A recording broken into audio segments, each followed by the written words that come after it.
Mental health care in the state of Ohio has changed over the years. Housing patients in a psych ward for extended periods was once the norm, but when it became too expensive, the state cut back. Now, care comes in the form of an evaluation, medication, or even a short stay in the hospital. But what can you do when it seems to never be enough? Sydney Canty went searching for answers. It was a night of complete and utter shock for the Fife family. They blew up the door, they come rushing in, and I heard them say, officer hit, officer hit. Their loved one, Randall Fife, struggled for years with mental health issues, and on the night of August 22nd was shot to death after a standoff with police. The next thing, it was just, I said, well, they just killed your brother. That was it. This, the result of an episode thinking his family were imposters and pointing a gun at them. His mother, Carrie, sought help for years, trying to get him into different psychiatric hospitals. They hold him for like 3 days because that's the law, and then they just send him out, well or not. At one point, Randall left a message for his mom while inside of a psychiatric facility. Hey, Mom, there's a bunch of people in here that want to kill me. They're going to make it look like a riot, and then they're going to make it look like I committed suicide. Days later, they released him. It was like a revolving door. Ohio does not warehouse mentally ill individuals as they once did.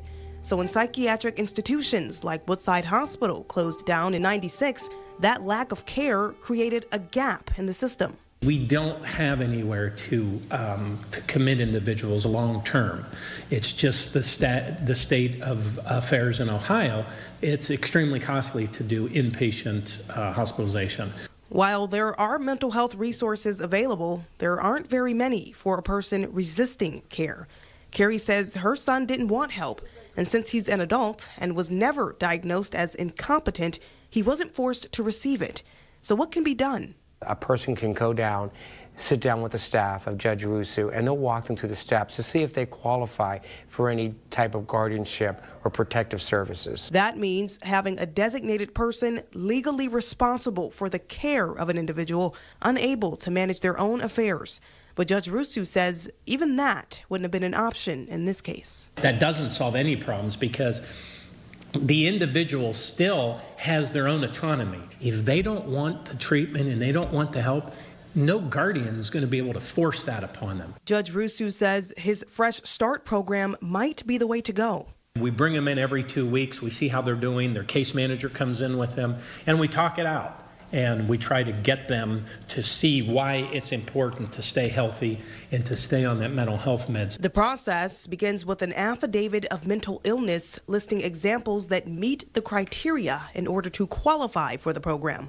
Next, a court hearing will take place. The Mental Health and Recovery Board, we provide expert testimony. We provide an expert witness, so that individual will meet with the client. And after hearing that testimony, Judge Rusu decides if the client belongs in the program.